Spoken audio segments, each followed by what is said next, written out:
کنیز نے کہا او بوڑھی اماں 7 نہیں لیا 10. کہا تم کیا سمجھتی ہے میرے اللہ کا وعدہ جھوٹا نہیں ہے. جب اس نے کہا 1 کے بدلے کم سے کم 10 دوں گا تو 7 کیسے دیتا؟ سبحان اللہ. 7 میرا تھا ہی نہیں. جب اس نے کہا 10 دوں گا تو وہ دے گا. خرچہ کرو, کر کے دیکھو, بہنوں پہ کرو, بھائیوں پہ کرو. سب سے زیادہ ثواب خرچہ کس پہ کرنے کا ملتا ہے پتہ ہے؟ مسجد سے زیادہ, مدرسوں سے زیادہ, کیا بات ہے. حج کرنے سے زیادہ ثواب, حج پہ خرچہ کرنے سے زیادہ ثواب کس پہ ملتا ہے؟ ماں باپ پہ خرچہ کرنے میں زیادہ ثواب. سبحان اللہ. اللہ نے اپنی راہ میں سب سے پہلے نمبر پہ خرچ کرنے میں ماں باپ کا درجہ رکھا ہے. یہاں تو ماں باپ کا بل اگر ہوگا دوا کھانے کا تو بیٹے جھگڑا کرتے دوا کھانے میں, تیری ماں نہیں ہے تو دے, تیرا باپ نہیں ہے تو دے. بیٹے بیمار پڑیں گے تو بھی ایسے لڑو گے. ارے جب تم بیمار پڑتے تھے تو تمہارے ماں باپ تو گھر کے برتن بیچ کر کے جو ہے وہ تمہارا علاج کرتے تھے اور ڈاکٹر کو ہاتھ جوڑ کے کہتے تھے ڈاکٹر اگر میری کڈنی بیچنی پڑے تو میں بیچنے کے لیے تیار ہوں لیکن میرے بیٹے کی جان بچا لے. اور آج وہی اولاد جوان ہو کر ماں باپ کو دوا کا پیسہ نہیں دے سکتے. یہاں پیسے لٹاتے ہو مقرر پر اور ماں باپ کو ترساتے ہو. سن لو, اچھی طرح سن لو, ماں باپ کو, بھائی بہنوں کو ترسانے والوں, پھر کہہ رہا ہوں ہم پہ خرچ کرنا فرض نہیں ہے, ان پہ خرچ کرنا تمہارا حق ہے. ان لوگوں کے حقدار کا حق جانو. اللہ تمہیں اپنی شان کے مطابق دے گا. تو میرے آقا صلی اللہ علیہ وآلہ وسلم کے دیوانوں غور سے سنو. امام احمد ابن حنبل سینکڑوں کلومیٹر کا سفر طے کر کے گئے تو دیکھا کہ محدث ایک کتے کو روٹی کھلا رہے, کتے کو. حضرت امام احمد ابن حنبل نے سلام کیا, انہوں نے سلام کا جواب دیا اور کتے کو روٹی کھلانے میں مصروف رہے. انسان سے زیادہ اہمیت وہ کتے کو اس وقت دے رہے تھے. کتا کھا کے جب چلا گیا تو امام احمد ابن حنبل سے اس محدث نے کہا اے آنے والے مسافر, ضرور تجھے ناراضگی ہوئی ہوگی نا کہ میں نے تجھ سے زیادہ کتے کی طرف اہمیت دی. کہا ہاں مجھے ناراضگی تو ہوئی, میں تو تمہارے پاس حدیث کے لیے آیا تھا. کہا سنو حدیث سنو. اللہ کے رسول علیہ السلام نے فرمایا کہ اگر کوئی اللہ کی مخلوق کچھ یاد رہے نہ یاد رہے پورے بیان میں یہ حدیث سن لو, اس کو دل پہ لکھ لینا.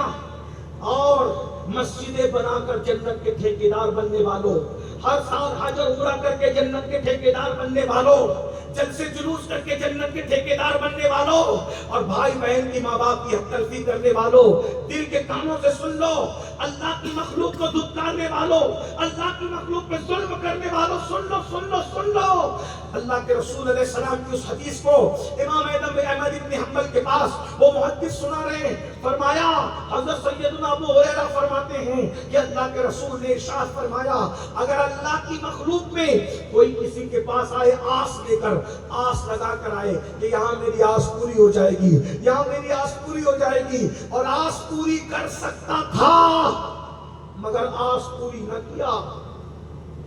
کوئی آس لگا کر تمہارے پاس آیا اور آس پوری کر سکتا تھا, اس کی آس تم نے پوری نہ کیا, تو اللہ کے رسول فرماتے کتنا ہی نیک ہوگا جو دنیا میں اللہ کی مخلوق کی آس کو توڑ دے گا. اللہ قیامت کے دن اس کی آس توڑ کر کے اس کو جہنم کے اندر داخل فرما دے گا. فرمایا احمد ابن حنبل میرے علاقے میں کتے نہیں ہوتے, یہ کتا آج مجھے بہت برسوں کے بعد نظر آیا تو مجھے یقین ہو گیا کہ یہ کتا ایک مسافر کتا ہے. میرے علاقے میں کتا نہیں ہوتا, یہ کتا بھوکا ہوگا اور یہ بھوک کی آس لے کر میرے پاس آیا ہے, تو میں نے یہ سوچ کر کہ اس کی آس پہلے پوری کر دوں. اگر یہ بھوک کی آس لے کر آیا اور میں اس کی آس کو پورا نہ کر سکا تو میں نے کتے کی آس کو آج توڑ دیا, تو قیامت کے دن اللہ میری آس کو توڑ دے گا. اللہ مجھے محدث نہیں دیکھے گا, تہجد گزار نہیں دیکھے گا, نمازی اور حاجی نہیں دیکھے گا. جب رسول اللہ نے فرما دیا اگر تمہارے پاس کوئی آس لے کر آئے تم اس کی آس توڑ دو گے تو اللہ قیامت میں تمہاری آس توڑ دے گا. اب مجھے بتاؤ اگر تم سیاسی لیڈر ہو, کوئی تمہارے پاس آ کر کے کہہ رہا ہے کہ میرے بچے کے لیے سفارش کر دو, اور تم کر سکتے ہو لیکن ٹال مٹول کر رہے ہو, برا مت ماننا سیاسی لیڈر ہو, تو آج تم کسی بندے کی آس توڑ رہے ہو، قیامت میں اللہ تمہاری آس توڑے گا۔ اگر تم اصل و رسوخ والے ہو، کوئی آ کر کہتا ہے میرے بیٹے کا رشتہ نہیں ہو رہا ہے، میری بیٹی کا رشتہ نہیں ہو رہا ہے، اور تم رشتہ کروا سکتے ہو، تمہارے دو جملے پہ کسی کا گھر بس سکتا ہے، تم نے اس کی آس توڑ دی، قیامت میں اللہ تمہاری آس توڑ دے گا۔ کیا سمجھتے ہو؟ اللہ اکبر، کوئی بھکاری بھیک مانگنے کے لیے آیا ہے آس لے کر، ارے کچھ ڈال دو، 1 روپے کا سکہ ہی ڈال دو، کچھ تو ڈال دو، آس لے کر آیا ہے۔ اگر آس توڑ دو گے تو اللہ تمہاری آس توڑ دے گا۔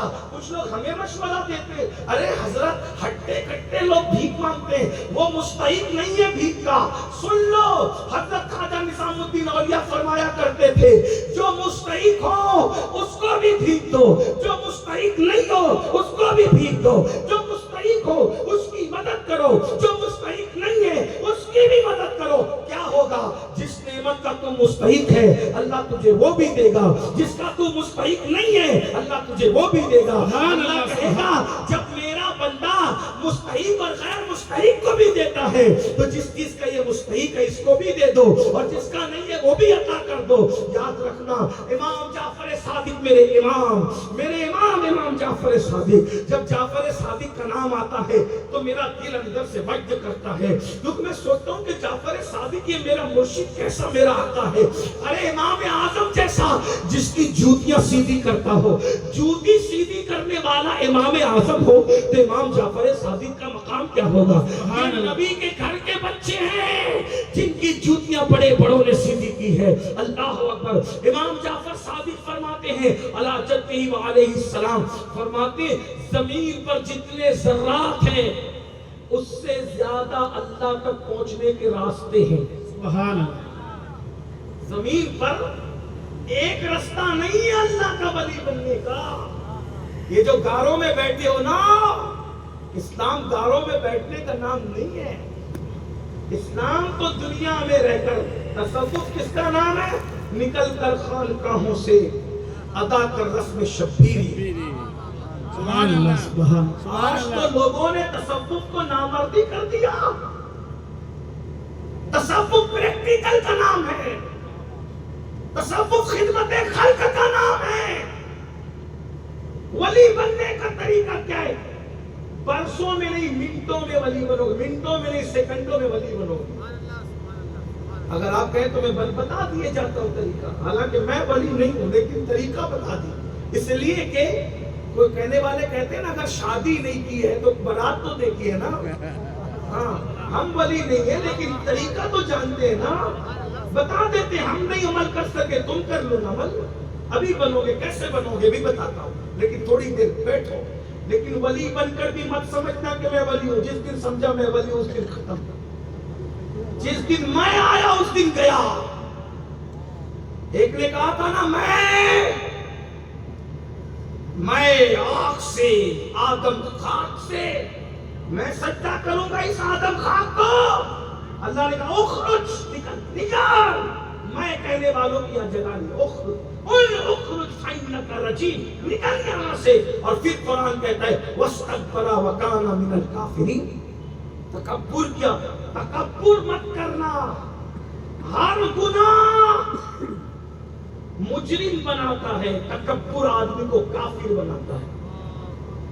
تھوڑی سی دولت آتی ہے تو گھمنڈ کرتے ہو، میرے جیسے کپڑے کسی کے نہیں، بنا پہنایا کس نے کپڑے یہ بتا، میرے جیسا عطر کوئی نہیں لگاتا، دیا کس نے یہ بتا۔ ارے اگر وہ نہ دیتا عطر اور تجھے روڈ پہ محنت اور مزدوری کرنے والا بنا دیتا تو کیا کر لیتا؟ اس لیے اس کا شکر کرو، گھمنڈ مت کرو، جھک کے رہو۔ عورتوں سے بھی کہتا ہوں، آج کل کی عورتیں بیوٹی پارلر میں جاتی ہے تو 4 عورتوں کہتی ہم تو بیوٹی پارلر سے میک اپ کرا کے آئے۔ او میری بہن، جہنم کے راستے پہ جانے والی، تجھے شرم نہ آئی میری بہن؟ جو اسلام مسجد میں عورت کو جانے کی اجازت نہیں دیتا وہ عورت بیوٹی پارلر تک کیسے جاتی ہے؟ یہ ہنسنے کی بات نہیں ہے، یہ ہنسنے کی بات نہیں ہے۔ چندہ کر کے اسلامی معاشرہ پہ تقریریں بھی کراتے ہو تو عمل بھی کرتے ہو یا مقررین کی آواز بٹھانا چاہتے ہو؟ رسم بن گئی جلسے کرنا، رسم بن گئی دین کی بات سننا۔